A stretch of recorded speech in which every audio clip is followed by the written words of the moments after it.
കേരളത്തിൽ കോൺഗ്രസിൽ പടയൊരുക്കുമോ എന്നാണ് ചോദ്യം. KC-ക്കെതിരെ അങ്ങനെ ഒരു പടയൊരുക്കം നടത്താൻ ഒരു സൈന്യാധിപനൊക്കെ വേണ്ടേ, സർവ്വ സൈന്യാധിപനൊക്കെ വേണ്ടേ? അങ്ങനെ എന്താ യോഗ്യത കുറവ്? അല്ല, KC വേഴ്സസ് RC എന്നൊക്കെ പറയുന്ന ഒരു അതിവായനയാണെന്നാണ് എനിക്ക് തോന്നുന്നത്. നമ്മളിപ്പോൾ കേരളത്തിലെ രാഷ്ട്രീയ സാഹചര്യം നോക്കിയാൽ മതി. നമുക്ക് ആരോടും വ്യക്തിപരമായൊരു വിരോധമോ ഒന്നും ഉണ്ടായിട്ടല്ല. കേരളത്തിലെ സാഹചര്യം നോക്കി പറയുകയാണെങ്കിൽ ഇപ്പോൾ ഏറ്റവും ശക്തനായ നേതാവാണ് KC വേണുഗോപാൽ എന്ന കാര്യത്തിൽ തർക്കമില്ല. നമ്മൾ കഴിഞ്ഞ ദിവസവും ചർച്ച ചെയ്തതാണ്.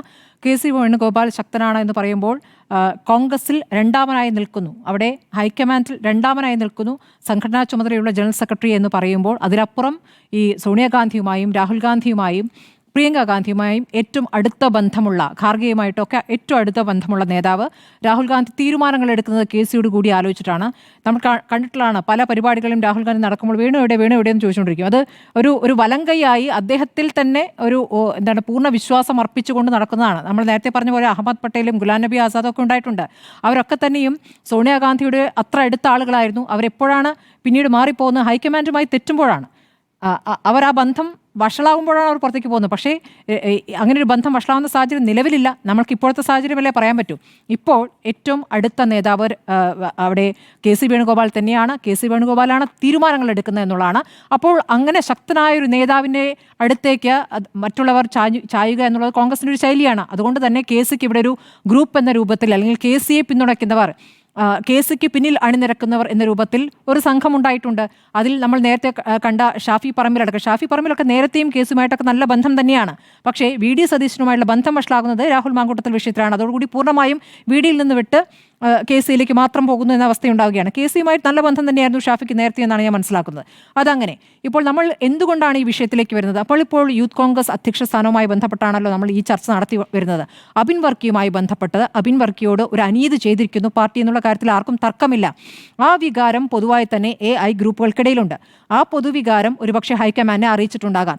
പക്ഷെ അറിയിക്കുമ്പോഴും KC വേണുഗോപാലിനെതിരെ എന്ന രൂപത്തിൽ ഒരു തീരുമാനമോ അല്ലെങ്കിൽ ഒരു പരാതിയോ അങ്ങോട്ട് പോകില്ല. അബിനോട് അനീതി കാണിക്കുന്നു എന്ന് പറയുമ്പോൾ ഇത് യൂത്ത് കോൺഗ്രസ് തെരഞ്ഞെടുപ്പ് ജനാധിപത്യപരമായി നടപ്പാക്കി തുടങ്ങിയത് രാഹുൽ ഗാന്ധിയാണ്. അപ്പോൾ രാഹുൽ ഗാന്ധിയുടെ ശൈലി അട്ടിമറിച്ചു എന്ന രൂപത്തിലൊരു പരാതി അങ്ങോട്ട് പോയിട്ടുണ്ട്. അല്ലാതെ KC വേണുഗോപാലിനെതിരെ KC വേണുഗോപാൽ ഇവിടെ പ്രശ്നം ഉണ്ടാക്കുന്നു, ഇവിടെ ഗ്രൂപ്പ് ഉണ്ടാക്കുന്നു, ഞങ്ങളെയൊക്കെ വെട്ടാൻ നിൽക്കുന്നു എന്ന രൂപത്തിലൊരു പരാതി അങ്ങോട്ട് കൊടുക്കാൻ ധൈര്യമുള്ള ആരുണ്ട് ഇവിടെ?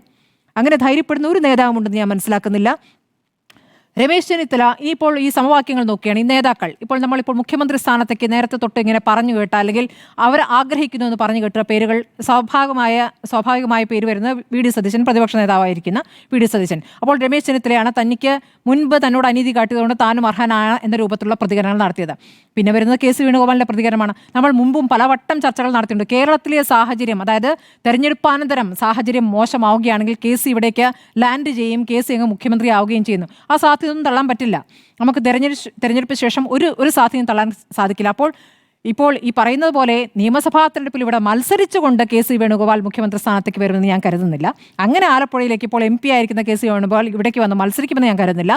അല്ലാതെ തന്നെ ഇവിടുത്തെ ഒരു സാഹചര്യം മനസ്സിലാക്കിക്കൊണ്ട് അദ്ദേഹത്തിന് മുഖ്യമന്ത്രി ആകാമല്ലോ, പിന്നീട് ഒരു 6 മാസത്തിനിടയ്ക്ക് ഒരു ഉപതെരഞ്ഞെടുപ്പ് നടത്തിയാൽ മതി. അതിനുള്ള സാധ്യത നമുക്ക് തള്ളിക്കളഞ്ഞുകൂടാ. അങ്ങനെ സംഭവിക്കാം. അതല്ലാതെ മറ്റൊന്നും ഇവിടെ നടക്കുന്നില്ല. ഇനി ഈ പറയുന്ന രമേശ് ചെന്നിത്തല ഈ പറയുന്ന അബിൻ വർക്കിക്കൊപ്പം നിൽക്കുന്നു, ശരിയാണ്. അടുത്ത യൂത്ത് കോൺഗ്രസ് അധ്യക്ഷനാര് എന്ന് ചൂണ്ടിക്കാണിക്കുമ്പോൾ അദ്ദേഹം തിരിഞ്ഞു നിന്ന് അബിനെ കാണിക്കുന്നുണ്ട്. പിന്നീട് അബിനെ മാറ്റുന്ന അബിൻ അല്ല എന്ന ആ തീരുമാനം വരുന്ന സമയത്ത് വരട്ടെ നോക്കാം എന്ന് പറയുന്നുണ്ട്. ആ പൊതുവികാരം നേതാക്കൾക്കിടയിൽ വന്നിട്ടുണ്ട് എന്നുള്ള കാര്യം സത്യമാണ്. പക്ഷേ അതിലപ്പുറത്തേക്ക് അദ്ദേഹം എത്രത്തോളം നീങ്ങും? ഇപ്പോൾ ചാണ്ടി ഉമ്മൻ്റെ പ്രതികരണമാണ് അടുത്തായി പറഞ്ഞത്. ചാണ്ടി ഉമ്മന് ഷാഫിയോട് നല്ല എതിർപ്പുണ്ട്. അത് യൂത്ത് കോൺഗ്രസിൽ നമുക്ക് പല ഘട്ടങ്ങളിൽ നമ്മൾ കണ്ടിട്ടുള്ളതാണ് ചാണ്ടി ഉമ്മൻ്റെ ആ പ്രതികരണം. ചാണ്ടി ഉമ്മൻ്റെ ഒരു രീതി അനുസരിച്ച് ചാണ്ടി ഉമ്മൻ പ്രവർത്തനങ്ങളുമായി മുന്നോട്ട് പോകും, അധികം പ്രതികരിക്കൊന്നുമില്ല. പക്ഷേ ചില സമയത്ത് അങ്ങോട്ട് വല്ലാതെ വൈകാരികമായി പ്രതികരിക്കും. ആ പ്രതികരണമാണ് നമ്മൾ കണ്ടത്. ആ പ്രതികരണം എനിക്കും അത് അപ്പയുടെ ഓർമ്മ ദിനത്തിലായിരുന്നു തനിക്ക് തിരിച്ചടി ഉണ്ടായിരുന്നു പറഞ്ഞത്. അതെന്തായിരുന്നു? ഔട്ട്റീച്ച് എന്താണ്? യൂത്ത് കോൺഗ്രസ് നാഷണൽ ഔട്ട്റീച്ച് സെല്ലിൻ്റെ അധ്യക്ഷൻ, അതായിരുന്നു ആ ചുമതലയിൽ നിന്ന് മാറ്റുന്നു. അതിൽ പിന്നെ ആർക്കും ചുമതല കൊടുത്തിട്ടില്ല എന്ന് ഞാൻ മനസ്സിലാക്കുന്നല്ലേ, അങ്ങനെ എന്തോ ആണത് കേട്ടത്. അത് അന്നത്തെ ദിവസം ആ വിവാദം ഉണ്ടായ ശേഷം അദ്ദേഹം തന്നെ അത് ന്യായീകരിക്കുകയൊക്കെ ചെയ്തിരുന്നു. പക്ഷേ ഇപ്പോൾ അത് പ്രതികരിക്കുന്ന അബിനുമായി വന്നിരിക്കുന്ന അനീതിയുമായി ബന്ധപ്പെട്ടാണ്. അക്കാര്യത്തിൽ ആർക്കും തർക്കവുമില്ല എന്നുള്ള കാര്യം വ്യക്തമാണ്. പക്ഷേ ഇനിയിപ്പോൾ മൊത്തം KCയാണ് നിയന്ത്രിക്കുക. ഏത് കാര്യങ്ങൾ ഉണ്ടാകുമ്പോൾ KCയുമായി ചർച്ച ചെയ്യുമെന്നേ. ഇവിടെ ഏകപക്ഷീയമായ KC ഒരു തീരുമാനം ഇവിടെ അടിച്ചേൽപ്പിക്കുന്നുമില്ല എന്നാണ് ഞാൻ മനസ്സിലാക്കുന്നത്. ഇവിടെ ഇപ്പോൾ സണ്ണി ജോസഫിൻ്റെ തീരുമാനം വരുന്ന സമയത്തൊക്കെ ഇവിടെ സംസ്ഥാനത്തെ ഘടകവുമായൊക്കെ ചർച്ച ചെയ്തിട്ട് തന്നെയാണ് ആ തീരുമാനം വരുന്നത്. അത് KC ഒറ്റയ്ക്കെടുത്ത തീരുമാനമാണെന്ന് ഞാൻ കരുതുന്നില്ല. സണ്ണി ജോസഫ് ആയാലും VD സതീശനായാലും രമേശ് ചെന്നിത്തലയായാലും പരസ്യമായി KCക്കെതിരെ ഒരു നിലപാടെടുക്കാനോ ഒരു നീക്കം നടത്താനോ ശക്തരല്ല നിലവിലെ സാഹചര്യത്തിൽ. ഏറ്റവും അതിശക്തനായ കോൺഗ്രസ് നേതാവ് എന്ന് നമ്മൾ പറയുന്ന ആരെയാണ്? കരുണാകരനെയാണല്ലോ. കരുണാകരൻ പോലും പാർട്ടി വിട്ട് പുറത്തേക്ക് പോകുമ്പോൾ ശക്തനായി പോകുന്ന ഘട്ടത്തിൽ അദ്ദേഹത്തിനോട് 12 MLA-മാരാണ് ഉണ്ടായിരുന്നത്. അതിലപ്പുറം അദ്ദേഹത്തിന് സമാഹരിക്കാനായിട്ടില്ല. അപ്പോൾ അതിലപ്പുറം ഒന്നും ഇവിടെ ആരും ഇല്ലല്ലോ. എല്ലാം അങ്ങോട്ടും ഇങ്ങോട്ടും ഒക്കെ കൊണ്ടും കൊടുത്തും ഒക്കെ മുന്നോട്ട് പോകുന്ന നേതാക്കളാണ്. അപ്പോൾ അതാണ് ഇവിടുത്തെ പൊതു സാഹചര്യം. അങ്ങനെ ഒരു വലിയൊരു പടപ്പുറപ്പാടിനൊന്നുമുള്ള സാധ്യതയില്ല. ഇനിയിപ്പോൾ വരുന്നത് ഈ KPCC പുനഃസംഘടന വരാൻ പോകുന്നു. അത് അധികം വൈകാതെ ഉണ്ടാകും. ആ KPCC പുനഃസംഘടനയിൽ നേരത്തെ സുനിൽ പറഞ്ഞതുപോലെ എല്ലാവരും ഓരോരോ ലിസ്റ്റുമായിട്ട് പോയിട്ടുണ്ട്. Aയും പോയിട്ടുണ്ട്, Iയും പോയിട്ടുണ്ട്. ആ ലിസ്റ്റൊക്കെ അവിടെ ഇരിക്കും. ആത്യന്തികമായ തീരുമാനം അവിടെ നിന്ന് വരും. ആ തീരുമാനങ്ങൾ ഒരുപക്ഷെ KCക്ക് താല്പര്യമുള്ളവർ ചിലപ്പോൾ കയറി വന്നേക്കാം. അതിൻ്റെ പേരിൽ ചില മുറിമുറുപ്പുകൾ ഉണ്ടായേക്കാം. എന്നാൽ ഒരു വലിയ പൊട്ടിത്തെറിയിലേക്ക് പോകുമെന്ന് ഞാൻ കരുതുന്നില്ല. ആത്യന്തികമായി വേണ്ടത് ഭരണമാണ് എന്നുള്ള ബോധ്യം എല്ലാ നേതാക്കൾക്കുമുണ്ട്. ഇപ്പോൾ രമേശ് ചെന്നിത്തല പോലും പ്രതികരിക്കാത്തതുകൊണ്ടാണ്. തെരഞ്ഞെടുപ്പാണ് വരുന്നത്, തദ്ദേശ തെരഞ്ഞെടുപ്പാണ് വരുന്നത്. അപ്പോൾ അതിനു മുൻപ് ഒരു പ്രതികരണം വേണ്ട എന്നുള്ളതുകൊണ്ടാണ്. ഇനി നേതാക്കൾ തമ്മിലുള്ള ബന്ധം നോക്കാം. KC വേണുഗോപാലുമായി VD സതീശന് കുഴപ്പമില്ലാത്ത ബന്ധമാണ്. ഒരിടയ്ക്ക് നല്ല ബന്ധമുണ്ടായിരുന്നു. പിന്നീട് VD സതീശൻ നന്നായി വളരുന്നു എന്ന ഘട്ടത്തിലേക്ക് വന്നപ്പോൾ ചില തിരിച്ചടികൾ നൽകുന്ന രൂപത്തിലുള്ള പ്രതികരണങ്ങൾ KCയിൽ നിന്നുണ്ടായിട്ടുണ്ട്. അതുകൊണ്ട് അല്പം മാറി നിൽക്കുന്നു. എന്നാൽ ബന്ധം മോശമല്ല. എന്നാൽ രമേശ് ചെന്നിത്തലയുമായിട്ടുള്ള ബന്ധം മോശമാണ് എന്ന് തന്നെ പറയാം. രമേശ് ചെന്നിത്തല പല ഘട്ടങ്ങളിലായി തന്നോട് അനീതി കാട്ടി എന്നുള്ള കാര്യം അദ്ദേഹത്തിന് ഈ പ്രതിപക്ഷ നേതാവ് സ്ഥാനം കിട്ടാത്ത അദ്ദേഹം ഇടയ്ക്കിടയ്ക്ക് പറഞ്ഞുകൊണ്ടിരിക്കുകയാണ്. പക്ഷേ പാർലമെന്ററി പാർട്ടിയിൽ അദ്ദേഹത്തിന് ഭൂരിപക്ഷം ഉണ്ടായിട്ടുമെന്നാണ് അദ്ദേഹം പല ഇന്റർവ്യൂകളും പറഞ്ഞിട്ടുള്ളത്. അങ്ങനെ ഒരു പാർലമെന്ററി പാർട്ടിയിൽ അദ്ദേഹത്തിന് ഭൂരിപക്ഷം ഉണ്ടായിരുന്നില്ല എന്നുള്ളതാണ് യാഥാർത്ഥ്യം. 8 പേർ അദ്ദേഹത്തിന് പിന്തുണയ്ക്കുകയും 12 പേർ VD സതീശനെ പിന്തുണയ്ക്കുകയായിരുന്നു. അപ്പോൾ അങ്ങനെ ഒരു കാര്യമില്ല. അത് പല ഘട്ടങ്ങളിൽ പറഞ്ഞു. പിന്നീട് അദ്ദേഹം അത് അങ്ങനെയല്ല എന്നും പറഞ്ഞിട്ടുണ്ട്. പക്ഷേ ഇപ്പോഴും മുഖ്യമന്ത്രി സ്ഥാനം സംബന്ധിച്ച ചർച്ചകളിലൊക്കെ അദ്ദേഹം ഇങ്ങനെ സജീവമായി നിൽക്കുകയും പാർട്ടി പറഞ്ഞാൽ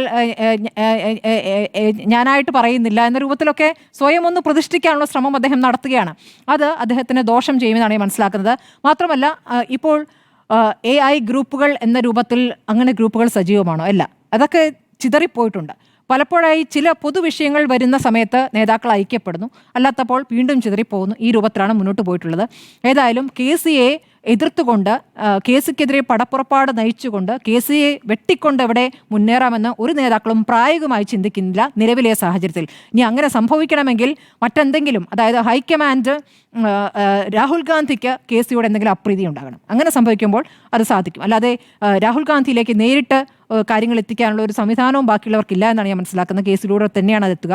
KC എന്തായാലും ഇവിടെ ഒരു മൊത്തം നേതാക്കളെയും അടിച്ച് പരത്തിയിട്ടിട്ട് ഞാനിവിടെ വന്നങ്ങ് ഭരിക്കാം എന്നും അദ്ദേഹം കരുതുന്നില്ല. അദ്ദേഹവും പ്രായോഗികമായി ചിന്തിക്കുന്നതാണല്ലോ. കേരളത്തിൽ ഭരണം വേണമെങ്കിൽ ആ ഭരണത്തിന് വേണ്ട സാഹചര്യങ്ങൾ ഒരുക്കുക എന്നുള്ളത് തന്നെയാണ്.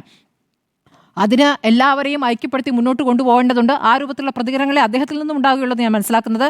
അങ്ങനെ എല്ലാവരും വിരുദ്ധരായി കഴിഞ്ഞാൽ ഇവിടെ ഭരണം കിട്ടില്ല എന്നുള്ള കാര്യം ഉറപ്പാണ്. അപ്പോൾ അങ്ങനെ ഒരു നിലപാടിലേക്ക് പോകില്ല.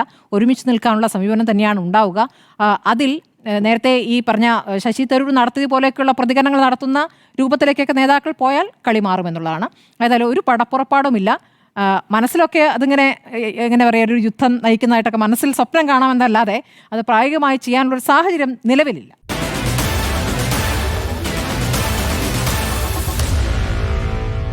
Meet the editors.